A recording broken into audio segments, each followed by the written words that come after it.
था कि राजा भानु प्रताप सुअर का पीछा करते करते घने जंगल में चले गए और वहां रास्ता भटक गए और वहां उनकी भेंट एक कपटी राजा से हुआ जो मुनि का वेश बनाए जंगल में रहता था।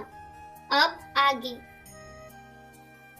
कपट बोरी बानी मृदुल बोले जुगटी समेत, नाम हमारा भिखारी अब निर्धन रहित निकेत, सियावर रामचंद्र की जय। वह कपट में डुबोकर बड़ी युक्ति के साथ कोमल वाणी बोला, अब हमारा नाम भिखारी है क्योंकि हम निर्धन और अनिकेत हैं। कह नृप जे विज्ञान निधाना, तुम सारिखे गलित अभिमाना, सदा रहाई अपन पौ दोराए, सब विधि कुशल को भेष बनाए। राजा ने कहा, जो आपके सदृश विज्ञान निधान और सर्वथा अभिमान रहित होते हैं, वे अपने स्वरूप को सदा छिपाए रहते हैं, क्योंकि कुबेश बनाकर रहने में ही सब तरह का कल्याण है। प्रकट संत वेश में मान होने की संभावना है और मान से पतन की। तेहि ते कहाई संत सुति तेरे, परम अकिंचन प्रिय हरि केरे, तुम सम अधन भिखारी अगेहा, होत बिरंच सिवहि संदेहा।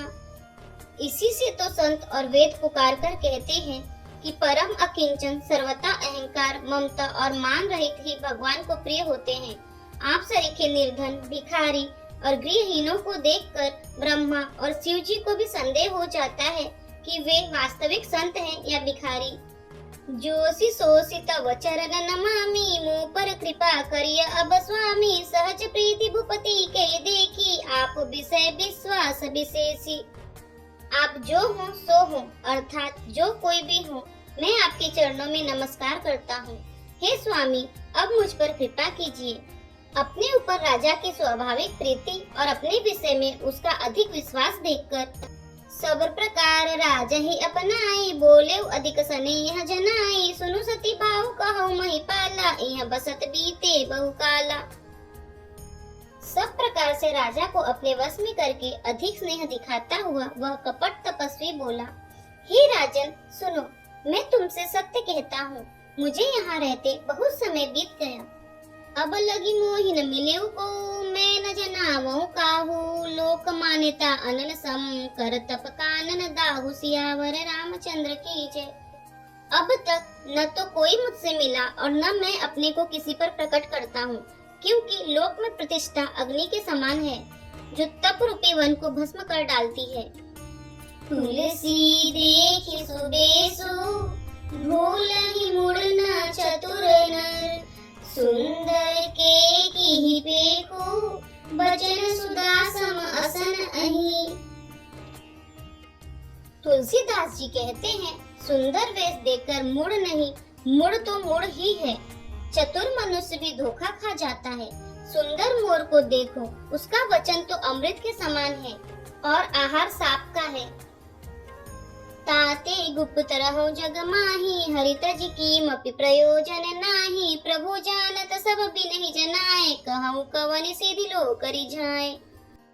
कपट तपस्वी ने कहा, इसी से मैं जगत में छिपकर रहता हूँ। श्री हरि को छोड़कर किसी से कुछ भी प्रयोजन नहीं रखता। प्रभु तो बिना जनाए ही सब जानते हैं। फिर कहो, संसार को रिझाने से क्या सिद्धि मिलेगी। तुम सुचि सुमति परम प्रिय मोरे, प्रीति प्रतीति मोहि पर तोरे, अब जऊ तात दुरावऊ तो ही, दारुण दोष घटई अति मोहि। तुम पवित्र और सुंदर बुद्धि वाले हो, इससे मुझे बहुत ही प्यारे हो और तुम्हारी भी मुझ पर प्रीति और विश्वास है। हे तात, अब यदि मैं तुमसे कुछ छिपाता हूँ तो मुझे बहुत ही भयानक दोष लगेगा। जिमि जिमि तापसु कथई उदासा, तिमि तिमि नृपहि उपज विश्वासा, देखा स्वबस कर्म मन बानी, तब बोला तापस बग ध्यानी। ज्यों ज्यों वह तपस्वी उदासीनता की बातें कहता था, त्यों ही त्यों राजा को विश्वास उत्पन्न होता जाता था। जब उस बगुले की तरह ध्यान लगाने वाले कपटी मुनि ने राजा को कर्म मन और वचन से अपने वश में जाना, तब वह बोला, नाम हमार एक तनु भाई, सुन नृप बोले पुनि सिरुनाई, कहु नाम कर अर्थ बखानी, मोहि सेवक अति आपन जानी। हे भाई, हमारा नाम एक तनु है। यह सुनकर राजा ने फिर सिर नवाकर कहा, मुझे अपना अत्यंत अनुरागी सेवक जानकर अपने नाम का अर्थ समझाकर कहिए। आदि सृष्टि उपजी जबहि, तब उत्पत्ति भय मोरी, नाम एक तनु हेतु तेहि, देह न धरी बहोरी, सियावर रामचंद्र की जय। कपटी मुनि ने कहा, जब सबसे पहले सृष्टि उत्पन्न हुई थी तभी मेरी उत्पत्ति हुई थी, तब से मैंने फिर दूसरी देह नहीं धारण की, इसी से मेरा नाम एक तनु है। जनु आचरज करहु मन माही, सुत तब ते दुर्लभ कछु नाही, तब बल ते जग सृजई विधाता, तब बल विष्णु भय परित्राता। हे पुत्र, मन में आश्चर्य मत करो, तब से कुछ भी दुर्लभ नहीं है। तप के बल से ब्रह्मा जगत को रचते हैं, तप ही के बल से विष्णु संसार का पालन करने वाले बने हैं। तप बल शंभु करहि संघारा, तपते अगमन कछु संसारा, भय रूप ही सुनियति अनुरागा, कथा पुरातन कहे सो लागा। तप ही के बल से रुद्र संहार करते हैं, संसार में कोई ऐसी वस्तु नहीं है जो तप से न मिल सके। यह सुनकर राजा को बड़ा अनुराग हुआ। तब वह तपस्वी पुरानी कथाएं कहने लगा। कर्म धर्म इतिहास अनेका, करई निरूपण बिरति विवेका, उद्भव पालन प्रलय कहानी, कहे से अमित आचरज बखानी। कर्म धर्म और अनेकों प्रकार के इतिहास कहकर वह वैराग्य और ज्ञान का निरूपण करने लगा। सृष्टि की उत्पत्ति, पालन और संहार की अपार आश्चर्य भरी कथाएं उसने विस्तार से कही। सुनी महीप तापस बस भयउ, आपन नाम कहन तब लयउ, कहता पसन पजानउ तोहि, कीन्हु कपट लाग भल मोहि। राजा सुनकर उस तपस्वी के वश में हो गया और तब वह उसे अपना नाम बताने लगा। तपस्वी ने कहा, राजन, मैं तुमको जानता हूँ, तुमने कपट किया, वह मुझे अच्छा लगा।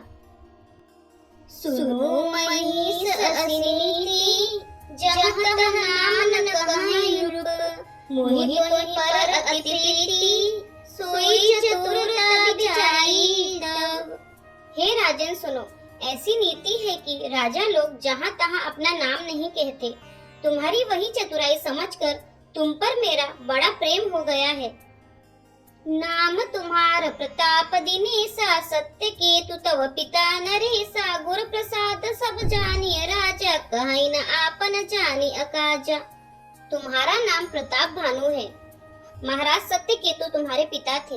हे राजन, गुरु की कृपा से मैं सब जानता हूँ, पर अपनी हानि समझकर कहता नहीं। देखी तात तव सहज सुधाई, प्रीति प्रतीति नीति निपुनाई, उपज परी ममता मन मोरे, कहूँ कथा निज पूछे तोरे। हे तात, तुम्हारा स्वाभाविक सीधापन, प्रेम, विश्वास और नीति में निपुणता देखकर मेरे मन में तुम्हारे ऊपर बड़ी ममता उत्पन्न हो गई है, इसलिए मैं तुम्हारे पूछने पर अपना कथा कहता हूँ। अब प्रसन्न में संशय नाही, मांगु जो भूप भाव मन माही, सुनी सुबचन भूपति हर्षाना, गही पद विनय कीन्ही विधि नाना। अब मैं प्रसन्न हूँ, इसमें संदेह न करना। हे राजन, जो मन को भावे वही मांग लो। सुंदर प्रिय वचन सुनकर राजा हर्षित हो गया और मुनि के पैर पकड़कर उसने बहुत प्रकार से विनती की। कृपा सिंधु मुनि दर्शन तोरे, चारि पदार्थ कर तल मोरे, प्रभु ही तथापि प्रसन्न बिलोकी, मागी अगम बर होउ अशोकी। हे दया सागर मुनि, आपके दर्शन से ही चारों पदार्थ अर्थ, धर्म, काम और मोक्ष मेरी मुट्ठी में आ गए। तो भी स्वामी को प्रसन्न देखकर मैं यह दुर्लभ वर मांगकर क्यों न शोक रहित हो जाऊं।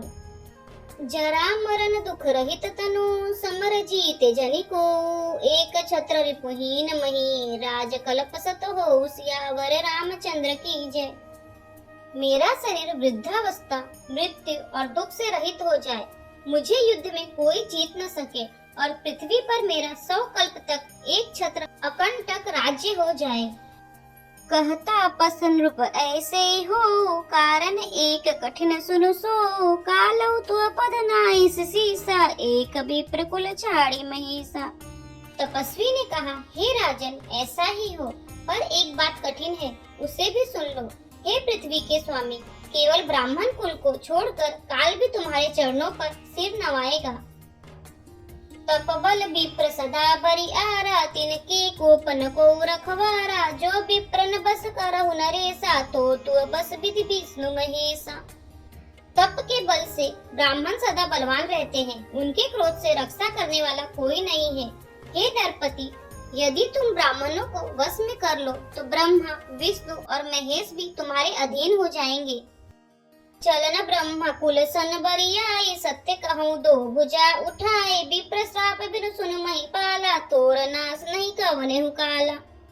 ब्राह्मण कुल से जोर जबरदस्ती नहीं चल सकती, मैं दोनों भुजा उठाकर सत्य कहता हूँ। हे राजन सुनो, ब्राह्मणों के साथ बिना तुम्हारा नाश किसी काल में नहीं होगा। हर से उराव बचन सुनितासु, नाथ न होई मोर अबनासु। तव प्रसाद प्रभु कृपा निधाना, मोकऊ सर्व काल कल्याणा। राजा उसके वचन सुनकर बड़ा प्रसन्न हुआ और कहने लगा, हे स्वामी, मेरा नाश अब नहीं होगा। हे कृपा निधान प्रभु, आपकी कृपा से मेरा सब समय कल्याण होगा। एवमस्तु कही कपट मुनि, बोला कुटिल बहुरी। मिलब हमार गुलाब निज, कहो त हमई न खोरी। सियावर रामचंद्र की जय। एवमस्तु, ऐसा ही हो, कहकर वह कुटिल कपटी मुनि फिर बोला, किंतु तुम मेरे मिलने तथा अपने राह भूल जाने की बात किसी से कहना नहीं। यदि कह दोगे तो हमारा दोष नहीं। ताते में तो ही बर जऊ राजा, कहे कथा तव परम अकाजा। छठे श्रवणिया परत कहानी, नास तुम्हार सत्य मम बानी। हे राजन, मैं तुमको इसलिए मना करता हूँ कि इस प्रसंग को कहने से तुम्हारी बड़ी हानि होगी। छठे कान में यह बात पढ़ते ही तुम्हारा नाश हो जाएगा। मेरा यह वचन सत्य जानना।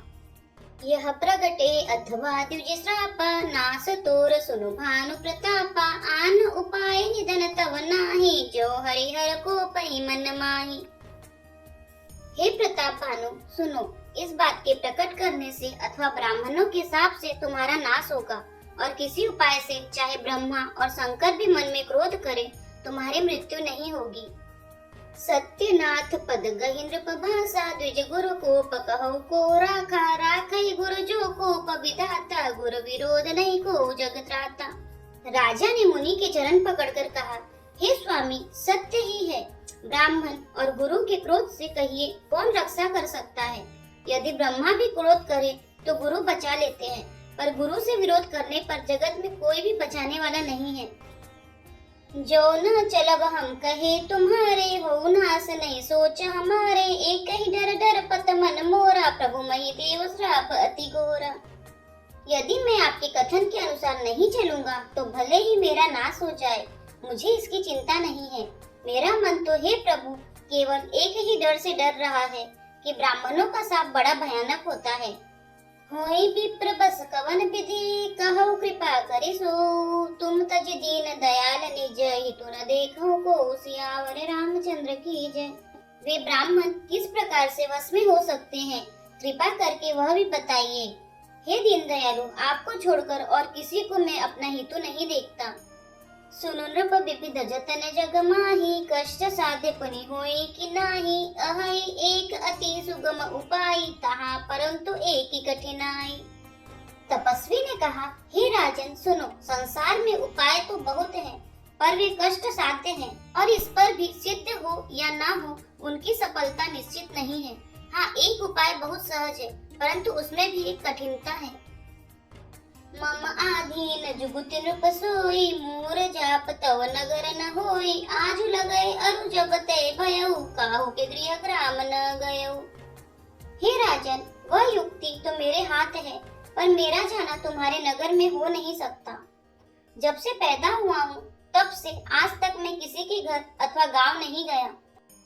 जो न जाऊ तब होई अकाजू, बना आई असमंजस आजू। सुनी महिष बोले मृद बानी, नाथ निगम असि नीति बखानी। परंतु यदि नहीं चाहता हूँ तो तुम्हारा काम बिगड़ता है। आज यह बड़ा असमंजस आ पड़ा है। यह सुनकर राजा कोमल वाणी से बोला, हे नाथ, वेदों में ऐसी नीति कही है कि बड़े स्नेह लघुन पर करही, गिरि निज सिर नि सदा तृण धरही। जलधि अगाध मौलि बह फेनु, संतत धरनी धरत सिरु रेनु। बड़े लोग छोटों पर स्नेह करते हैं, पर्वत अपने सिरों पर सदा तृण घास को धारण किए रहता है। अगाध समुद्र अपने मस्तक पर फेन को धारण करता है और धरती अपने सिर पर सदा धूलि को धारण किए रहती है। अस कही गए नरेश पद, स्वामी हो कृपाल, मोहि लागी दुख सहई प्रभु, सज्जन दीन दयाल, सियावर रामचंद्र की जय। ऐसा कहकर राजा ने मुनि के चरण पकड़ लिए और कहा, हे स्वामी कृपा कीजिए, आप संत हैं, दीन दयालु हैं, अतः हे प्रभु मेरे लिए इतना कष्ट अवश्य सही है। जानि नृपहियापन आधीना, बोला तापस कपट प्रवीणा, सत्य कहु भूपति सुनु तोहि, जग नाहिन दुर्लभ कछु मोहि। राजा को अपने अधीन जानकर कपट में प्रवीण तपस्वी बोला, हे राजन सुनो, मैं तुमसे सत्य कहता हूँ, जगत में मुझे कुछ भी दुर्लभ नहीं है। अवसि काज मैं करे हूँ तोरा, मन तन बचन भगत तय मोरा, जोग जुगति तप मंत्र प्रभाव, फल हित भई जब करे दुराव। मैं तुम्हारा काम अवश्य करूँगा, क्योंकि तुम मन वाणी और शरीर तीनों से मेरे भक्त हो। पर योग, युक्ति, तप और मंत्र का प्रभाव तभी फलीभूत होता है जब वे छिपाकर किए जाते हैं। जौ नरेश मैं करऊँ रसोई, तुम पर सो मोहि जान न कोई, अन्न सो जोई जोई भोजन करई, सोई सोई तब आयसु अनुसरई। हे नरपति, मैं यदि रसोई बनाऊं और तुम उसे परोसो और मुझे कोई जानने न पावे, तो उस अन्न को जो जो खाएगा सो सो तुम्हारा आज्ञाकारी बन जाएगा। पुनीतिन के गृह जेवई जो, तब बस होई भूप सुन सो, जाय उपाय रचहु नृप एहु, संबत भरि संकल्प करेहु। यही नहीं, उन भोजन करने वालों के घर भी जो कोई भोजन करेगा, हे राजन सुनो, वह भी तुम्हारे अधीन हो जाएगा। हे राजन, जाकर यही उपाय करो और वर्ष भर भोजन कराने का संकल्प कर लेना। नित नूतन द्विज सहस सत, बरेउ सहित परिवार, मैं तुम्हारे संकल्प लगी, दीनहि कर विजय बनार, सियावर रामचंद्र की जय। नित्य ने 1,00,000 ब्राह्मणों को कुटुंब सहित निमंत्रित करना। मैं तुम्हारे संकल्प के काल अर्थात 1 वर्ष तक प्रतिदिन भोजन बना दिया करूँगा। एहि विधि भूप कष्ट अति तोरे, होई है सकल विप्र बस तोरे, करी है विप्र होम मक सेवा, ते प्रसंग सहजे बस देवा।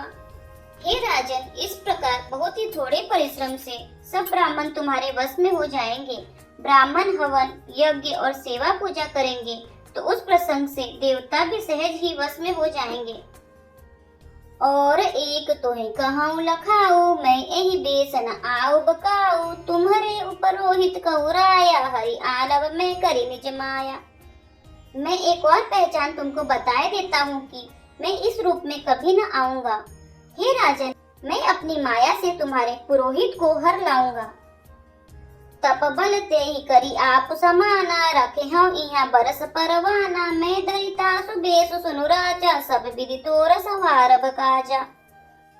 तप के बल से उसे अपने समान बनाकर 1 वर्ष तक यहाँ रखूंगा। और हे राजन सुनो, मैं उसका रूप बनाकर सब प्रकार से तुम्हारा काम सिद्ध करूंगा। गैनी से बहुत शयन अब कीजे, मोहि तो ही भूप भेट दिन तीजे, मैं तप बल तो ही तुरग समेता, पहुँचऊ सोवत ही निकेता। हे राजन, रात बहुत बीत गई, अब सो जाओ। आज से तीसरे दिन मुझसे तुम्हारी भेंट होगी। तप के बल से मैं घोड़े सहित तुमको सोते ही में घर पहुँचा दूंगा। मैं आऊ सोई बेसुधरी, पहचाने हूँ तब मोही, जब एकांत बोलाई सब कथा सुनाओ, तो ही सियावर रामचंद्र की जय। मैं वही पुरोहित का वेश धर कर आऊंगा। जब एकांत में तुमको बुलाकर सब कथा सुनाऊंगा, तब तुम मुझे पहचान लेना। शयन कीन नृप आय सुमानी, आसन जाई बैठ छल ज्ञानी, समित भूप निद्रा अति आई, सो किमि सोव सोच अधिकाई। राजा ने आज्ञा मानकर शयन किया और वह कपट ज्ञानी आसन पर जा बैठा। राजा थका था, उसे खूब गहरी नींद आ गई, पर वह कपटी कैसे सोता, उसे तो बहुत चिंता हो रही थी। काल के तु निश्चर तह आवा, जय सुकर हुए नृप ही बुलावा, परम मित्र तापस नृप केरा, जानई सो अति कपट घनेरा। उसी समय वहाँ काल केतु राक्षस आया, जिसने सुअर बनकर राजा को भटकाया था। वह तपस्वी राजा का बड़ा मित्र था और खूब छल प्रपंच जानता था। तेहि के सत सुत अरु दस भाई, खल अति अजय देव दुखदाई, प्रतमहि भूप समर सब मारे, विप्र संत सुर देखि दुखारे। उसके 100 पुत्र और 10 भाई थे, जो बड़े ही दुष्ट, किसी से न जीतने वाले और देवताओं को दुख देने वाले थे। ब्राह्मणों, संतों और देवताओं को दुखी देखकर राजा ने उन सबको पहले ही युद्ध में मार डाला था। तेहि खल पाछिल बयरु सम्हारा, तापस रूप मिली मंत्र बिचारा, जेहि रिपुषय सोई रच नहीं उपाओ, भावी बस न जान कचुराओ। उस दुष्ट ने पिछला वैर याद करके तपस्वी राजा से मिलकर सलाह विचारी और जिस प्रकार शत्रु का नाश हो वही उपाय रचा। भावी वश राजा प्रताप भानु कुछ भी न समझ सका। रिपु तेज सिय केल अपील, लघु करि गनियन ताहू, अजहु देख दुख रवि ससिहि, सिर अवशेषित राहु, सियावर रामचंद्र की जय। तेजस्वी शत्रु अकेला भी हो तो उसे छोटा नहीं समझना चाहिए। जिसका सिर मात्र बचा था वह राहु आज तक सूर्य चंद्रमा को दुख देता है। तापस रूप निज सकहि निहारी, हरसि मिलेउ उठि भयउ सुखाई, मित्र ही कही सब कथा सुनाई, जातु दान बोला सुख पाई। तपस्वी राजा अपने मित्र को देख प्रसन्न हो उठकर मिला और सुखी हुआ। उसने मित्र को सब कथा कह सुनाई। तब राक्षस आनंदित होकर बोला, अब सादेउ रिपु सुनहु नरेसा, जो तुम कीन मोर उपदेसा, परिहरि सोच रहु तुम सोई, बिनु औषधि बियाधि विधि खोई। हे राजन सुनो, जब तुमने मेरे कहने के अनुसार काम कर लिया है तो अब मैंने शत्रु को काबू में कर ही लिया समझो। तुम अब चिंता त्याग सो रहो। विधाता ने बिना ही दवा के रोग दूर कर दिया। कुल समेत रिपु मूल बहाई, चौथे दिवस मीलब में आई, तापस नुपहि बहुत परितोषी, चला महाकपटी अति रोसी। कुल सहित शत्रु को जड़ मूल से उखाड़ कर बहाकर आज से चौथे दिन मैं तुमसे आ मिलूंगा। इस प्रकार तपस्वी राजा को खूब दिलासा देकर वह महामायावी और अत्यंत क्रोधी राक्षस चला। भानु प्रताप ही बाजी समेता, पहुँचाए सिछन माझ निकेता, नृपहि नारी पहि शयन कराई, है गृह बांधे सी बाजी बनाई। उसने प्रताप भानु राजा को घोड़े सहित क्षण भर में घर पहुंचा दिया।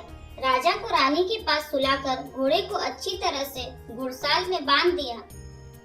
राजा के उपरोहित ही हरि ले गयो बहोरी, ले राखे सिगिरी खोह महु, माया करी मति भोरी, सियावर रामचंद्र की जय।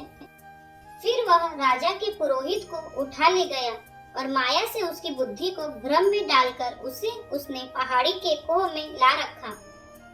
आप बीरछि उपरोहित रूपा, परयु जाई ते सेज अनूपा, जागे रूप अन भये बिहाना, देखि भवन अति अचर जुमाना। वह आप पुरोहित का रूप बनाकर उसकी सुंदर सेज पर जा लेटा। राजा सवेरा होने से पहले ही जागा और अपना घर देखकर उसने बड़ा ही आश्चर्य माना। मुनि महिमा मन महु अनुमानी, उठऊ गवही जई जानन रानी, कानन गयो बाजी चढ़िते, पुर नर नारी न जाने उकेही। मन में मुनि की महिमा का अनुमान करके वह धीरे से उठा जिसमें रानी न जान पावे। फिर उसी घोड़े पर चढ़कर वन को चला गया। नगर के किसी भी स्त्री पुरुष ने नहीं जाना। गए जाम जुग भूपति आवा, घर घर उत्सव बाज बधावा, उपरोहित ही देख जब राजा, चकित बिलोक सुमिरे सोई काजा। दोपहर बीत जाने पर राजा आया। घर घर उत्सव होने लगे और बधावा बजने लगा। जब राजा ने पुरोहित को देखा तब वह अपने उसी कार्य का स्मरण कर उसे आश्चर्य से देखने लगा। जुग सम रूप ही गए दिन तीनी, कपटि मुनि पद रहमति लीनी, समय जानि पुरोहित आवा, नृपहि मते सब कहि समुझावा। राजा को 3 दिन युग के समान बीते। उसकी बुद्धि कपटी मुनि के चरणों में लगी रही। निश्चित समय जानकर पुरोहित बना हुआ राक्षस आया और राजा के साथ की हुई गुप्त सलाह के अनुसार उसने अपने सब विचार उसे समझाकर कह दिए। नृपहर सौ पहचानी गुरु, ब्रह्म बस रहा न चेत, बरे तुरत सत सहज बर, विप्र कुटुंब समेत, सियावर रामचंद्र की जय। संकेत के अनुसार गुरु को उस रूप में पहचान कर राजा प्रसन्न हुआ। भ्रमवश उसे चेत न रहा कि यह तापस मुनि है या काल केतु राक्षस। उसने तुरंत 1 लाख उत्तम ब्राह्मणों को कुटुंब सहित निमंत्रण दे दिया। उपरोहित जेवनार बनाई, छरस चारि विधि जसि श्रुति गाई, माया मैं तई किनी रसोई, व्यंजन बहुगनि सकई न कोई। पुरोहित ने 6 रस और 4 प्रकार के भोजन, जैसा कि वेदों में वर्णन है, बनाए। उसने मायामय रसोई तैयार की और इतने व्यंजन बनाए कि जिन्हें कोई गिन नहीं सकता। विविध मिग्रन कर आमिष राधा, तेहि महु विप्र मासु खल साधा, भोजन कहु सब विप्र बोलाए, पद पखारी सादर बैठाए। अनेक प्रकार के पशुओं का मांस पकाया और उसमें उस दुष्ट ने ब्राह्मणों का मांस मिला दिया। सब ब्राह्मणों को भोजन के लिए बुलाया और चरण धोकर आदर सहित बैठाया। परुसन जबहि लाग महिपाला, भय आकाश बानी तेहि काला, विप्र वृंद उठी उठी गृह जाओ, है बड़ी हानि अन्न जनि खाओ। जो ही राजा परोसने लगा उसी काल आकाशवाणी हुई, हे ब्राह्मणों, उठ उठकर अपने घर जाओ, यह अन्न मत खाओ, इसके खाने से बड़ी हानि है। भयउ रसोई भूसुर मासु, सब द्विज उठे मानि विश्वासु, भूप बिकल मति मोह बुलानी, भावी बस न आव मुखबानी। रसोई में ब्राह्मणों का मांस बना है। आकाशवाणी का विश्वास मानकर सब ब्राह्मण उठ खड़े हुए। राजा व्याकुल हो गया, परंतु उसकी बुद्धि मोह में भूली हुई थी। होनहार वश उसके मुंह से एक बात भी न निकली। बोले विप्र सकोप तब नहीं कछु कीन विचार, जाय निशाचर हो नृप मूढ़ सहित परिवार, सियावर रामचंद्र की जय। तब ब्राह्मण क्रोध सहित बोल उठे। उन्होंने कुछ भी विचार नहीं किया। अरे मूर्ख राजा, तू जाकर परिवार सहित राक्षस हो। छत्र बंधु तय विप्र बुलाई, घाले लिए सहित समुदाय, ईश्वर राखा धर्म हमारा, जय हसी तय समेत परिवार। देनी क्षत्रिय, तूने तो परिवार सहित ब्राह्मणों को बुलाकर उन्हें नष्ट करना चाहा था। ईश्वर ने हमारे धर्म की रक्षा की, अब तू परिवार सहित नष्ट होगा। संबत मध्य नाश तव हो, जलदाता न रहे कुल को, नृप सुनि श्राप विकल अति त्रासा, भय बहोरी बर गिरा आकाश। 1 वर्ष के भीतर तेरा नाश हो जाए, तेरे कुल में कोई पानी देने वाला तक न हो रहेगा। साफ सुनकर राजा भय के मारे अत्यंत व्याकुल हो गया। फिर सुंदर आकाशवाणी हुई। विप्रहु श्राप विचारी न दीना, नहीं अपराध भूप कछु कीना, चकित विप्र सब सुनि न भवानी, भूप गयो जह भोजन खानी। हे ब्राह्मणों, तुमने विचार कर श्राप नहीं दिया, राजा ने कुछ भी अपराध नहीं किया। आकाशवाणी सुनकर सब ब्राह्मण चकित हो गए। तब राजा वहां गया जहां भोजन बना था। तहन असन नहीं विप्र सुवारा, फिरे राव मन सोच अपारा, सब प्रसंग मई सुर न सुनाई, त्रसित परे अवनी अकुलाई। वहां न भोजन था न रसोइया ब्राह्मण ही था। तब राजा मन में अपार चिंता करता हुआ लौटा। उसने ब्राह्मणों को सब वृत्तांत सुनाया और बड़ा ही भयभीत और व्याकुल होकर वह पृथ्वी पर गिर पड़ा। भूपति भावी मिटई नहीं, यद्यपि न दूषण तोर, किए अन्यथा होई नहीं, विप्र श्राप अति घोर, सियावर रामचंद्र की जय। हे राजन, यद्यपि तुम्हारा दोष नहीं है तो भी होनहार नहीं मिटता। ब्राह्मणों का श्राप बहुत ही भयानक होता है, यह किसी तरह भी टल नहीं सकता। अस कही सब मही दीव सिधाए, समाचार पुर लोगन पाए, सोचहि दूषण देवहि देहि, बिरचत हंस काग किय जेहि। ऐसा कहकर सब ब्राह्मण चले गए। नगर वासियों ने जब यह समाचार पाया तो वे चिंता करने लगे और विधाता को दोष देने लगे, जिसने हंस बनाते बनाते कौवा कर दिया। ऐसे पुण्यात्मा राजा को देवता बनाना चाहिए था, सो राक्षस बना दिया। उपरोहित ही भवन पहुँचाई, असुर तापस ही खबरी जनाई, तेहि खल जहता पत्र पठाए, सजी सजी सेन भूप सब धाय। पुरोहित को उसके घर पहुंचाकर असुर काल केतु ने कपटी तपस्वी को खबर दी। उस दुष्ट ने जहां तहां पत्र भेजे, जिससे सब वैरी राजा सेना सजा कर चढ़ दौड़े। घेरे नि नगर निशान बजाई, विविध भांति नित होई लड़ाई। जूझे सकल सुबत करी करनी, बंधु समेत परे नृप धरनी। और उन्होंने डंका बजाकर नगर को घेर लिया। नित्य प्रति अनेक प्रकार की लड़ाई होने लगी। प्रताप भानु के सब योद्धा करनी करके रण में जूझ मरे। राजा भी भाई सहित खेत रहा। सत्य केतु कुल को नहीं बाचा, विप्र श्राप कीमी होई असाचा। पुजीती सब नृप नगर बसाए, निजपुर गवन जय जसु पाई। सत्य केतु के कुल में कोई नहीं बचा। ब्राह्मणों का शाप झूठा कैसे हो सकता था। शत्रु को जीतकर नगर को फिर से बसाकर सब राजा विजय और यश पाकर अपने अपने नगर को चले गए। भरद्वाज सुनो जाहि जब, हुई विधाता बाम। दूरी मेरु सम जनक जम, ताहि ब्याल सम दाम। सियावर रामचंद्र की जय। याज्ञवल्क्य जी कहते हैं, हे भरद्वाज सुनो, विधाता जब जिसके विपरीत होते हैं, तब उसके लिए धूल सुमेरु पर्वत के समान भारी और कुचल डालने वाली, पिता यम के समान काल रूप और रस्सी सांप के समान काट खाने वाली हो जाती है। यदि आपको हमारे वीडियो पसंद आ रहे हैं तो वीडियो को लाइक करें, चैनल को सब्सक्राइब करें, कमेंट में जय श्री राम और हर हर महादेव अवश्य लिखें। जय श्री राम, हर हर महादेव।